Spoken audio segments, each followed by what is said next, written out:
Fine, because I can touch it because I haven't got COVID-19. We passed. The omnibus. We passed the test, everyone listening. Yeah, we are safe. We should really celebrate. We just go, yes! yes! I passed! No, my dad will actually come up here and fucking... Right. Why have we not started this yet? Oh, fucking hell! It's all gone wrong. Oh my god! Okay. Yeah, I didn't like this film. Did you not? No, I didn't like it. But no, it was.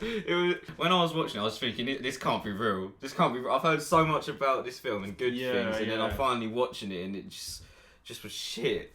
Yeah, I didn't think it was complete. Like, I liked it, but there was a lot of things where I was like, I was nitpicking in my head, but then I was sort of thinking, I'll allow it because it's quite old and it's like. But was you thinking like the actors and stuff? Oh yeah, man. Yeah, the acting was bad, wasn't it? Acting was really bad. I don't know if it was the acting. Oh no. It was a mix of everything. Some of it. How it was written as well. The dialogue, it just wasn't human yeah, dialogue. I was you know thinking what I mean? that. Yeah. The one example I can think of is when the girls come to the door of that kid's house, and then he's like, oh. Hey, come in. We're making jack-o'-lanterns, and he runs off or whatever. It's like the kid just wouldn't say that. They'd just be too nervous to talk to an adult. Like, yeah, I know. That was the girl who's her friend, the one with brown curly hair. She was like, the stuff that she was saying was. I hated her. Yeah, she was really annoying. But I know the characters are. I mean, I enjoyed it, but the only character I cared for was the main girl because she actually seemed real. But the other characters were literally just generic. That's and exactly just what I wrote down. I think. Shit characters and acting other than main girl. We both wrote down there. I just put, the main girl, her acting was fine. But yeah, the other girl was like, she was, there was a bit when she got butter on her clothes and then she just started taking all of her clothes off. And I was like, what the fuck is she doing? I don't know if I wrote about that, but I did think, why is she just getting completely naked? Was it on her trousers as well then? Yeah. What's going on? Yeah, they just wanted to show as many tits in this film as possible. Yeah, I think that's what they wanted to do. I think I knew about that, so I was prepared for that. But because it is like a slasher film, isn't it? Obviously, so they have like people having sex and dying, like getting murdered by the bloke. So they're not meant to be like interesting characters. They're there just to die. But I thought the music was good. The camera shots of him standing and watching them was really good, but I was nitpicking stuff in my head and I was thinking just like the acting wasn't great, especially from that girl. I want to say that a lot of the scares or creepy stuff still aged well, when she's sitting in the school and she looks out the window and he's there by the car, that's still really effective. And when she's walking home, even though Katie does some bollocks, like why does she run directly to I was thinking that when he stands there, that's still cool. And the bit where the boyfriend, when he goes into the babysitter house, I can't remember any of their names, but you know the one that where they shag and then they both end up dying. He got glasses. Yeah.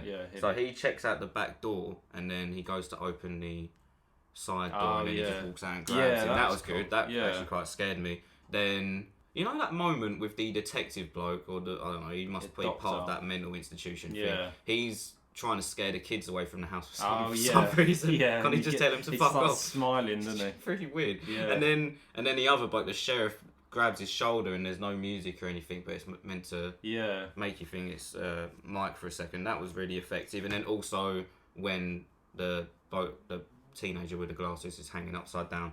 Cupboard or whatever it is. I thought that was cool. Yeah, I didn't realise that was him at first because he obviously didn't have his glasses on. I was thinking, who's that? But it's obviously the bloke who got stabbed. It took me a second to realise. There's a lot of inconsistencies here. Like, he got stabbed directly in the sternum. And he can't even see it. No, what it is that she walks in the back after that moment, and obviously he's gone. He's been moved by Mike. So what did he do? Did he wash up the floor as well and the door? Why is there no blood anywhere? Yeah. I guess it's dark, but surely she'd step on it and go, "Oh, what's that?" Yeah. In the opening bit was really cool, where it's in his perspective, but then he's standing in the kitchen. I'm just nitpicking, but he's standing in the kitchen, and the bloke who's there, and he's just banged his sister, and then he's walking down the stairs, and I was thinking, how does he not see him? He's standing right in front of him, but I'm just nitpicking. And then he comes in and murders his sister, and that bit was kind of stupid because he looks away. Why would he be going like that? Because the camera moves away, I mean, it was really cool opening, but that bit was kind of, and the overacting wasn't great. And I remember there was a bit with a girl called Katie, if that's her name, and then when she gets strangled and then stabbed, her acting was just bad. Like, it just wasn't great. Yeah, the girl, when she's on the phone, when she comes out of the laundry room and she's on the phone, she says what does she say? She says something really like, you just wouldn't say that. I can't remember what it was. She's on the phone talking to her boyfriend, and then you don't even see him in the end, do you? I don't think. Called Paul. You don't see him. And then, but she says something to him, and it's like, wouldn't say that. I don't know. The dialogue was just unnatural. But the bloke who directed it, John Carpenter, he's made a lot of really good films. There was one moment that really bothered me when, you know, the little boy, he looks out the window a couple times and he sees Mike opposite the road.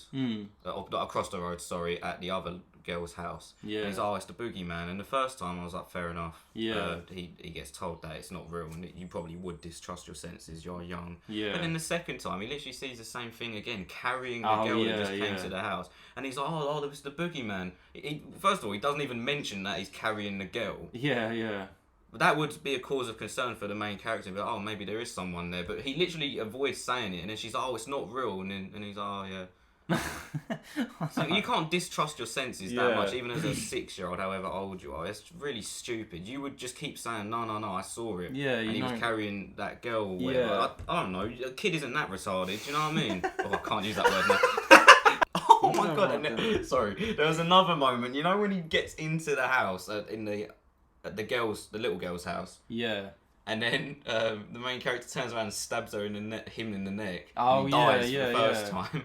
She has his knife in her hand and drops it, and then obviously after he wakes up again, he's not holding it because he just didn't pick it up again. But then it shows shots of the house afterwards, and the knife is still downstairs. Oh, really? Yeah, I took a screenshot of it because it really made me laugh.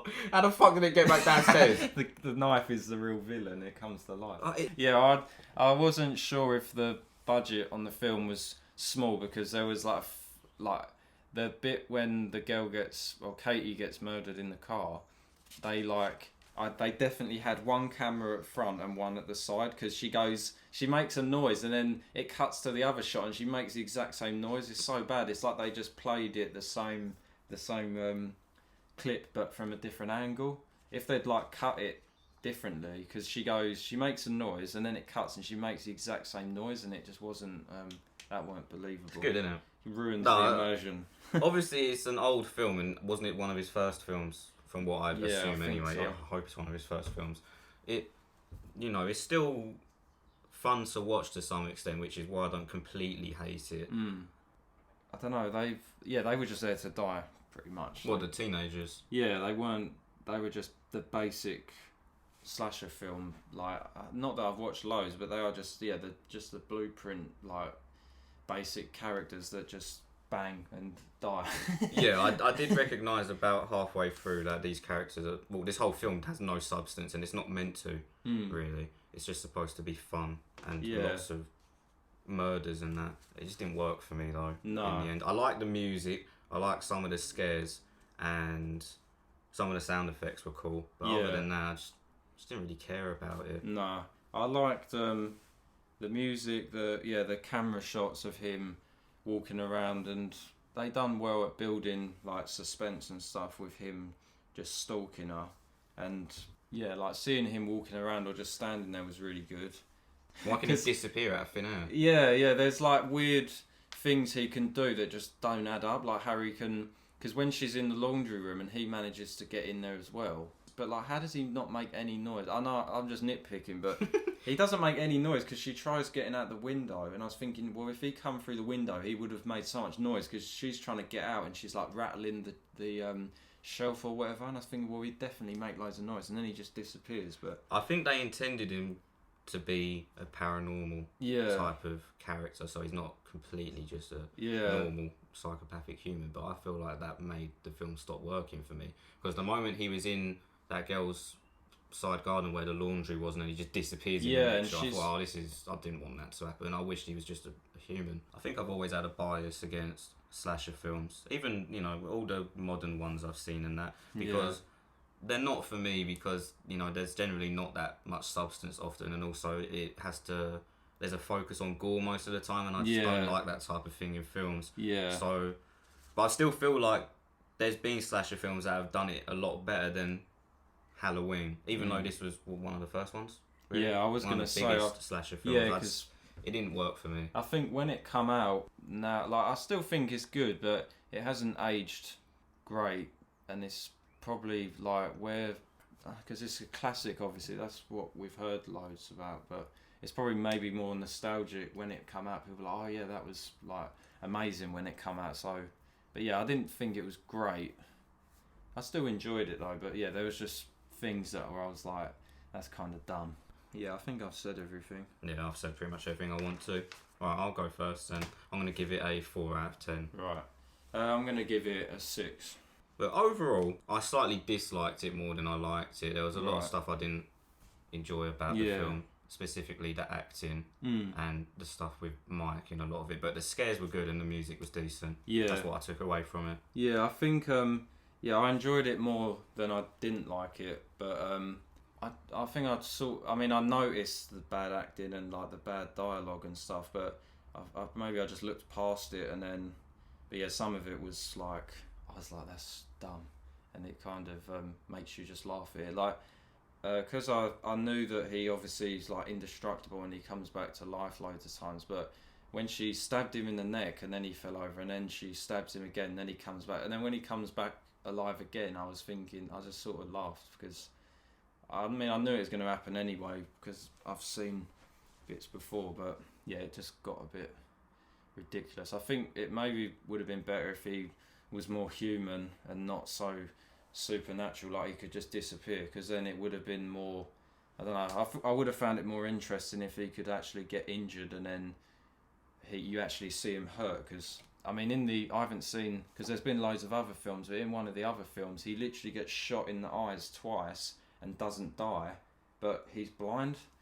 But like the bullets would just go straight through his head, but that's in another film. Well, I'm looking forward to watching that for when I choose my next film.